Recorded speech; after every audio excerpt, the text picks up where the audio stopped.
Si según la Declaración Universal de los Derechos Humanos, todas las personas nacen libres e iguales en dignidad y derechos, ¿por qué hablar de los derechos humanos de las mujeres?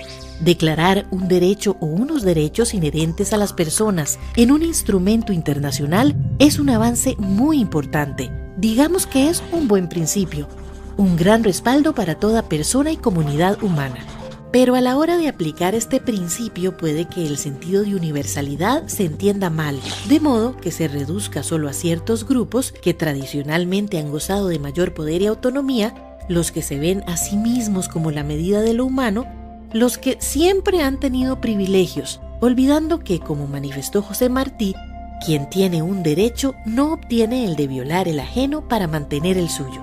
Y así, malentendido el sentido de la universalidad o el de la humanidad, las personas de raza blanca, o las muy adineradas, o las muy poderosas, o las heterosexuales, o las no discapacitadas, o las del sexo masculino, se suelen asumir como modelo del ser humano al que deben beneficiar todos o la mayor parte de los derechos.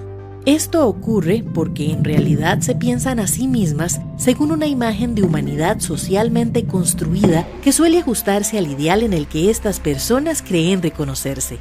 Y hasta puede que estos grupos consideren que ciertos sectores tradicionalmente excluidos, como por ejemplo las poblaciones negras, las personas de muy poca edad o las de mucha edad, o las indígenas, no tienen las condiciones naturales necesarias para gozar de todos los derechos humanos. Esto afecta en mayor grado a las mujeres, porque al conformar la mitad de la especie, conforman también la mitad de cualquier otro grupo discriminado. Los hombres, independientemente del dinero que posean, las limitaciones físicas o mentales que les afecten, el color de su piel, el nivel educativo que alcancen, la clase social a que pertenezcan, suelen ser considerados como los únicos seres plenamente humanos, propietarios, por decirlo así, de la esencia de la humanidad. Este fenómeno se denomina androcentrismo, del griego andros, que significa varón. En consecuencia, históricamente se ha venido limitando el derecho de las mujeres a desempeñar un trabajo asalariado, a tener dinero propio, a tener propiedades, a tomar decisiones personales sobre su cuerpo, a cumplir sus propias expectativas, a gozar de autonomía y de una vida libre de violencia, a ocupar puestos de jerarquía, a desempeñar trabajos más valorados socialmente. En fin, a todo lo que se considera condiciones necesarias para una vida digna. Cuando decimos violencia, no pensamos solo en cuchillos y látigos o armas de cualquier tipo. Pensamos también en eso que se denomina violencia simbólica, es decir, los discursos, imágenes o lo que sea que sin provocar daño físico provoca daño psicológico o daño moral y expone al daño físico.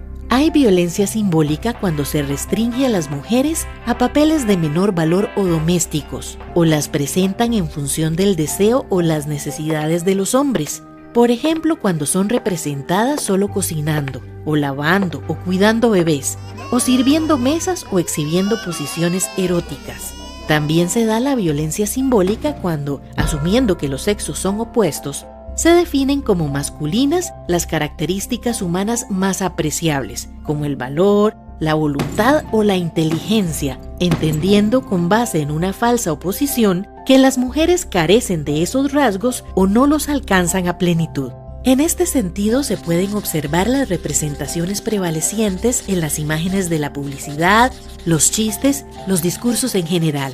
Pero estas representaciones, aun en los casos en que se refieran a una realidad social, dejan por fuera la variedad y riqueza humana de las mujeres, de sus acciones, de sus contribuciones a la sociedad. Se trata de fantasías, estereotipos, imágenes congeladas que a veces comparten las mujeres mismas, porque lo que se repite muchas veces termina aceptándose como verdad. Pero no todas y no siempre lo han aceptado así. Desde hace muchos años hay grupos de mujeres que han venido luchando porque las cosas cambien. Ellas han participado activamente en todas las luchas sociales por la igualdad. De hecho, el vocablo feminismo se define en el diccionario de nuestra lengua como la ideología que defiende que las mujeres deben tener los mismos derechos que los hombres. Si usted busca en ese libro, se encontrará con que ideología no es más que un conjunto de ideas que caracterizan a una persona, escuela, colectividad, movimiento cultural, religioso, etc. La oposición a los derechos de las mujeres es machismo. Otra vez abramos el diccionario. Leamos. Machismo. Actitud o manera de pensar de quien sostiene que el hombre es por naturaleza superior a la mujer. Luchar contra esa idea ha sido un trabajo muy duro. Ha costado muchos años y sacrificios. Algunos nombres nos recuerdan esa historia. Por ejemplo, durante la Revolución Francesa, Olympia de Gouges. Ella vio, como todas lo vieron, que en la famosa Declaración de los Derechos del Hombre y del Ciudadano no había ni un solo derecho de la mujer y la ciudadana, y se puso a escribirlos.